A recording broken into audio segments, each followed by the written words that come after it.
Bonjour tout le monde, Noémie Seguin, physiothérapeute en rééducation périnéale et pelvienne. J'espère que vous allez bien aujourd'hui. Je ne sais pas si vous avez déjà consulté en rééducation périnéale ou si vous avez déjà pensé consulter puis que finalement vous ne l'avez jamais fait. Mais quand je parle de l'importance de la rééducation, soit après un accouchement ou dans d'autres circonstances, je sens toujours une petite résistance, même un petit malaise face à l'éventualité d'aller consulter. Puis je me suis posé la question, en fait, pourquoi les gens hésitaient ou qu'est-ce qui les empêchait de consulter. Puis, il y a 5 grandes choses que je trouve qui sont ressorties dans mon questionnement. La première, c'est celle où est-ce que la majorité des gens se situent là, savent tout simplement pas que la rééducation périnéale, ça existe. Donc, ils ne peuvent pas consulter, évidemment. La deuxième, c'est que les gens pensent qu'ils n'en ont pas besoin, que les choses semblent être retournées dans l'ordre, puis ils ne voient pas ou ils ne connaissent pas non plus l'importance là, de faire une évaluation en prévention. La troisième, qui est quand même une des plus importantes, c'est que les gens sont gênés d'aller consulter, d'aller parler de leurs problèmes à quelqu'un, puis préfèrent vivre avec leurs soucis dans le silence plutôt que d'aller se montrer chez le physio.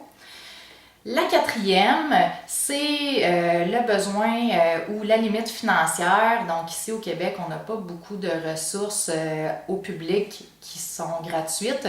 Donc les gens doivent venir consulter pour la plupart au privé. Donc on doit débourser, ce qui peut être une limite importante, surtout si on n'a pas d'assurance qui couvre les frais. Ce qui est tout à fait comprenable, même si on dit que la santé n'a pas de prix. D'où la pertinence, en fait, du blog que je suis en train de lancer, où est-ce que, justement, je veux donner le plus d'informations possible, le plus d'astuces possible, sans que vous ayez à payer un seul sou. Et la dernière, et non la moindre, c'est le manque de temps. Donc, les gens pensent que ça prend beaucoup de temps pour faire les exercices, qu'ils vont devoir faire ça toute leur vie. Donc, je vous détrompe tout de suite.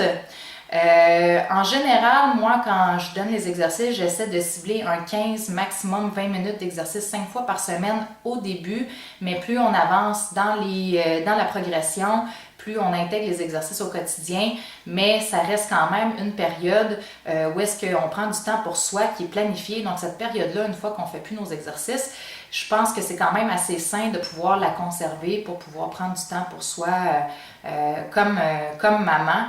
Donc c'est une bonne habitude à prendre un petit 15-20 minutes pour soi 5 fois par semaine.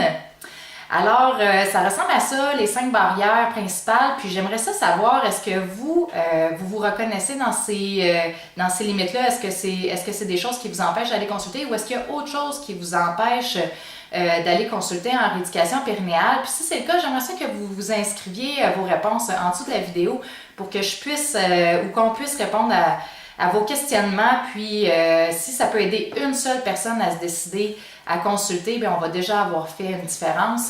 Donc, je vous remercie énormément de me suivre. Je vais vous donner encore plus d'astuces dans les vidéos qui vont suivre, des trucs de plus en plus concrets. Donc, encore une fois, merci. Puis, on se revoit pour une prochaine vidéo. Au revoir.